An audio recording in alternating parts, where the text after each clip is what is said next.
బడియుడు పిల్లలందరూ బడిలోనే ఉండాలి. ప్రభుత్వ పాఠశాలలో అన్ని సౌకర్యాలు, గ్రామాలు, తండాల్లో విద్యా అభివృద్ధి జరగాలి. బడిబాట కార్యక్రమంలో ఇంటింటికి సర్వే చేశాం. పౌష్టికమైన ఆహారం, నాణ్యత గల చదువులు ప్రభుత్వ పాఠశాలలో సాధ్యం. విద్యార్థులు బాగా చదివి మంచి ప్రయోజకులు కావాలి. ఇంకా పాఠశాలలో సమస్యలు ఉంటే స్థానిక ఎమ్మెల్యే సహకారంతో ప్రభుత్వ దృష్టికి తీసుకెళ్తాం.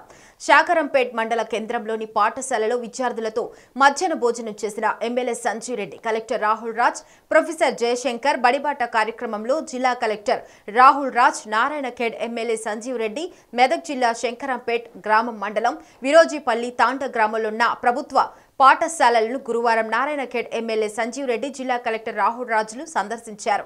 అదేవిధంగా పౌష్టిక ఆహారం, మధ్యాహ్న భోజనం ఇవన్నీ సదుపాయాలు కలిగిస్తూ ఉన్నాం కాబట్టి అదేవిధంగా మంచి క్వాలిటీ ఎడ్యుకేషన్ ఇవ్వడానికి కూడా మంచి మంచి టీచర్స్ మన దగ్గర అవైలబుల్ ఉన్నారు.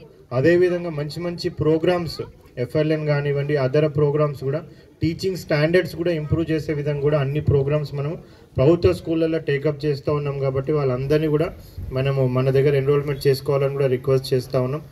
అది అంతా కూడా మంచి వేగవంతంగా మంచిగా జరుగుతూ ఉంది మన స్కూల్లో. ఇక్కడ బాధ్యత ఇక్కడ వచ్చిన పిల్లలందరినీ కూడా మంచిగా చదివి వాళ్ళందరూ కూడా మంచి ప్రయోజకులుగా తయారుదిద్ది చేయాల్సిన బాధ్యత కూడా మన అందరి మీద ఉంటుంది. ఇక్కడ వచ్చిన పిల్లలందరికీ కూడా మీరందరూ కూడా మీ టీచర్స్